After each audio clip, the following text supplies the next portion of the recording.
এই মুহূর্তে Rajshahi medical college হাসপাতাল আছেন রিপোর্টার কামরুজ্জামান মামুন ও টাঙ্গাইলে আছেন কাদির তালুকদার। প্রথমে যাচ্ছি মামুনের কাছে। আমরা এই মুহূর্তে রয়েছি রাজশাহী মেডিকেল কলেজ হাসপাতালের জরুরি বিভাগের সামনে এবং তথ্য জানিয়ে রাখি যে গত 24 ঘন্টায় হামের উপসর্গ নিয়ে 12 শিশু নতুন ভর্তি হয়েছে আর 13 জন এখান থেকে চিকিৎসা নিয়ে সুস্থ হয়ে বাড়ি ফিরেছে। আর 24 ঘন্টায় হামে আক্রান্ত হয়ে এই হাসপাতালে মারা গেছে একজন শিশু।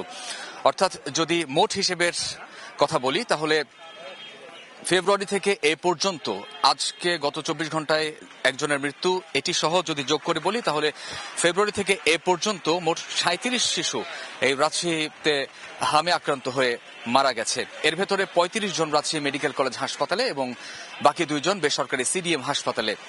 এখন পর্যন্ত এই হাসপাতালের যে শিশু বিভাগ সেই শিশু বিভাগে কিন্তু আজও নতুন 13 জন রোগী এসেছেন এবং এখানে যে আইসিইউ রয়েছে সেই আইসিইউতেও কিন্তু বেডের সংখ্যা বাড়ানো হয়েছে। সেখানে 6টি নতুন বেড সংযোজন করা হয়েছে আর আগে থেকে 12টি বেড সেখানে ছিল। এছাড়া ন্যাশনাল হার্ট ফাউন্ডেশনের যে রিসার্চ ইনস্টিটিউট সেখানেও আরো 10টি বেড প্রস্তুত রাখা হয়েছে। এই মুহূর্তে 130 শিশু হয়ে চিকিৎসা নিচ্ছে রাজশাহী মেডিকেল কলেজ হাসপাতালের শিশু বিভাগে। আর যদি মোট হিসেব বলি তাহলে 352 জন চিকিৎসা নিয়েছে এখন পর্যন্ত এই হাসপাতাল থেকে। তো হাসপাতাল কর্তৃপক্ষের সঙ্গে কথা বলে যেটি জানা গেছে যে তারা সর্বোচ্চ প্রস্তুতি রেখেছেন এই যে হামের সংক্রমণ, এই সংক্রমিত হয়ে যে সব শিশুরা এই হাসপাতালে চিকিৎসা নিতে আসছেন তাদের যাতে অগ্রাধিকার ভিত্তিতে এবং সর্বোচ্চ চিকিৎসাটি নিশ্চিত করা যায় সেটি তারা দেখছে। এবং সংক্রমণ ঠেকাতেও কিন্তু বিভিন্ন ক্যাম্পেইন এই বিভিন্ন এলাকায় করা হচ্ছে। আমরা দেখেছি যে আজও নতুন 13 জন শিশু এখানে ভর্তি হয়েছে। সব মিলিয়ে বলা চলে যে রাজশাহী অঞ্চলে হামের যে সংক্রমণ তার খবর খুব একটা সুখকর নয় এবং সেটি একটি ভয়াবহ তথ্য যে প্রত্যেক দিনই গতকাল কিন্তু 3 জন শিশু মারা গিয়েছিল এবং একজন রাজশাহী মেডিকেলে আর 2 জন বেসরকারি হাসপাতালে। আজ রাজশাহী মেডিকেল কলেজ হাসপাতালে একজন। তো এখন পর্যন্ত এখানে হামের অবস্থা খুবই ভয়াবহ। আমার কাছে রাজশাহী অঞ্চল থেকে ছিল এতটুকুই। আমরা এখন চলে যাচ্ছি টাঙ্গাইলে, সেখান থেকে জানাবেন সহকর্মী কাদির তালুকদার। টাঙ্গাইলে বহু করে বাড়ছে আমজনিত রোগীর সংখ্যা, অথচ চিকিৎসায় 10 জন নতুন করে আমজনিত সংখ্যা হাসপাতালে ভর্তি হয়েছে। এ নিয়ে বর্তমানে টাঙ্গাইলে 23 জন আমজনিত রোগী ভর্তি রয়েছে টাঙ্গাইল জেনারেল হাসপাতালে। অন্যদিকে গত 24 ঘন্টায় আমরা দেখেছি গত 31 ঘন্টা মানে গত 2 দিনে 2 জন শিশু কিন্তু ইতিমধ্যে আমজনিত মৃত্যুবরণ করেছে। তো দিন যত যাচ্ছে ততই কিন্তু পরিধি যেমন বাড়ছে তেমনি কিন্তু মানুষের মধ্যে আতঙ্ক বিরাজ করছে।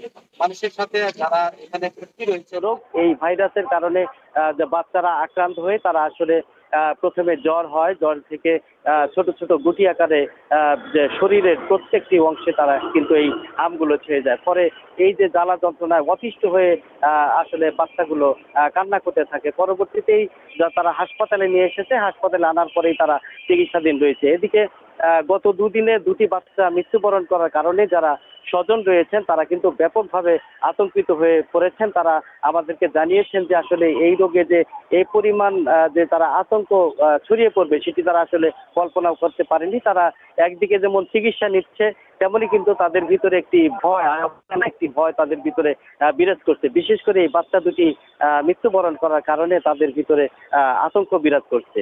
তো আমরা কথা বলেছিলাম এখানকার যারা কর্তব্যরত ডাক্তার রয়েছে তাদের সাথে আমরা কথা বলেছিলাম টাঙ্গাইল সিভিল সার্জনের সাথে। সে আমাদেরকে জানিয়েছে যে আসলে এটি একটি ভাইরাস জনিত রোগ। এই ভাইরাসের কারণে নতুন করে বিভিন্ন, শুধু টাঙ্গাইল নয়, টাঙ্গাইল সদর উপজেলা নয়, বিভিন্ন উপজেলায় আসলে এই রোগীর আক্রান্তর পরিমাণ বাড়ছে। দিন দিন এর সারি লম্বা হচ্ছে।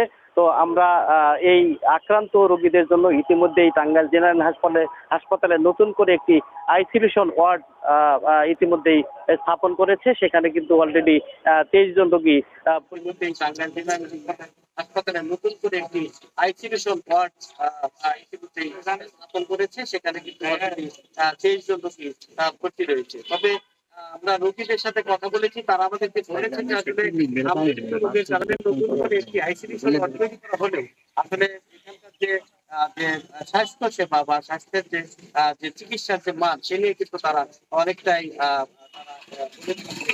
অস্বস্তির মধ্যে তারা মনে করছে যে নতুন করে আরো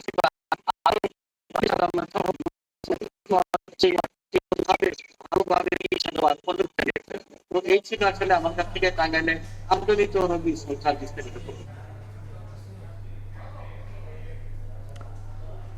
হাম সংক্রমণের সবশেষ নিয়ে আমরা সরাসরি ছিলাম টাঙ্গাইলে, এর আগে ছিলাম রাজশাহীতে।